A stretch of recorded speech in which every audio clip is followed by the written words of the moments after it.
एक बार एक छोटी सी बच्ची हाथ में मिट्टी की गुल्लक लेकर के भागती हुई एक दवाइयों की दुकान पर गई। वो काफी देर तक वहां पर खड़ी रही, लेकिन दुकानदार का ध्यान उसकी तरफ नहीं गया क्योंकि और भी बहुत सारे लोग खड़े हुए थे। उसने दुकानदार को कई बार बुलाया, लेकिन वहां पर भीड़ इतनी थी कि दुकानदार का ध्यान उसकी तरफ गया ही नहीं। और फिर उस बच्ची को थोड़ा सा गुस्सा आया तो उसने अपनी मिट्टी की गुल्लक लेकर के वहीं काउंटर पर जोर से रख दी, जिसके बाद में जो दुकानदार था और जितने भी लोग खड़े थे वो सब उस बच्ची की तरफ देखने लग गए। और फिर उस दुकानदार ने उस बच्ची से पूछा, बेटे आपको क्या चाहिए? तो वो बड़े ही भोलेपन से बोली कि मुझे एक चमत्कार चाहिए।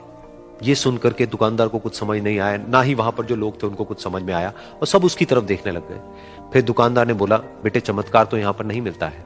तो बच्ची को लगा कि वो उससे झूठ बोल रहा है, तो बच्ची ने कहा कि मेरी गुल्लक में बहुत पैसे हैं, आप बताओ आपको कितने पैसे चाहिए, लेकिन मैं आज यहां से चमत्कार लेकर के ही जाऊंगी।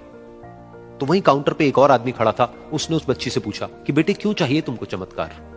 तब उस बच्ची ने अपनी कहानी बताई कि अभी कुछ दिन पहले मेरे भाई के सर में बहुत तेज दर्द हुआ, तो मेरे पापा मम्मी उसको हॉस्पिटल ले गए।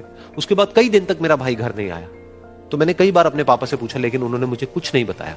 उन्होंने बार बार यही कहा कि वो आ जाएगा, वो कल आ जाएगा, वो कल आ जाएगा, लेकिन वो आ ही नहीं रहा था। तो मैंने देखा कि मम्मी रो रही है। अब पापा मम्मी को कह रहे थे कि उसकी दवाइयों के लिए और उसके इलाज के लिए जितने पैसे चाहिए उतने मेरे पास में नहीं है, अब उसको कोई चमत्कार ही बचा सकता है। तब मुझे लगा कि अगर मेरे पापा के पास में इतने पैसे नहीं भी हैं तो क्या हुआ, मेरे पास में तो है। तो मैंने जितने भी पैसे जोड़ रखे हैं वो सारे लेकर के मैं इस दवाई की दुकान पर आई।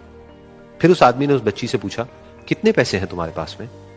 ये सुनते ही उस बच्ची ने अपनी गुल्लक उठाई, जमीन पर फेंकी और तोड़ दी और पैसे गिनने लग गई। बाकी सब लोग खड़े होकर के उसको देख रहे थे।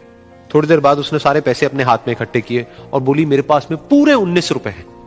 वो जो आदमी वहां पर खड़ा था वो थोड़ा सा मुस्कुराया और बोला कि अरे तुम्हारे पास में तो पूरे पैसे हैं, इतने का ही तो आता है चमत्कार। ये सुनकर के वो बच्ची बहुत खुश हो गई और बोली कि चलो मैं आपको अपने पापा से मिलवाती हूं।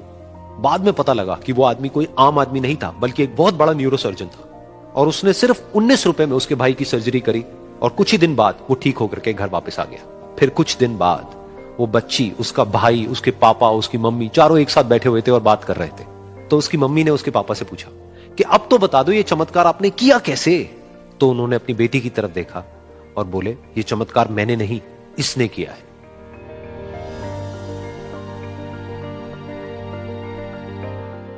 तो यहां पर एक बहुत बड़ी बात है जो हम उस छोटी सी बच्ची से सीख सकते हैं कि जिंदगी में कभी कभी ऐसा होता है कि हमको कोई रास्ता नजर नहीं आ रहा होता है और हम लोग हिम्मत हार जाते हैं। तब हमारे अंदर एक बच्चा होता है जो कोशिश करने से कभी भी पीछे नहीं हटता है।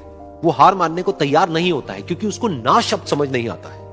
वो बच्चा जिसके लिए कुछ भी नामुमकिन नहीं है, क्योंकि वो हर हाल में कोशिश करता ही रहता है।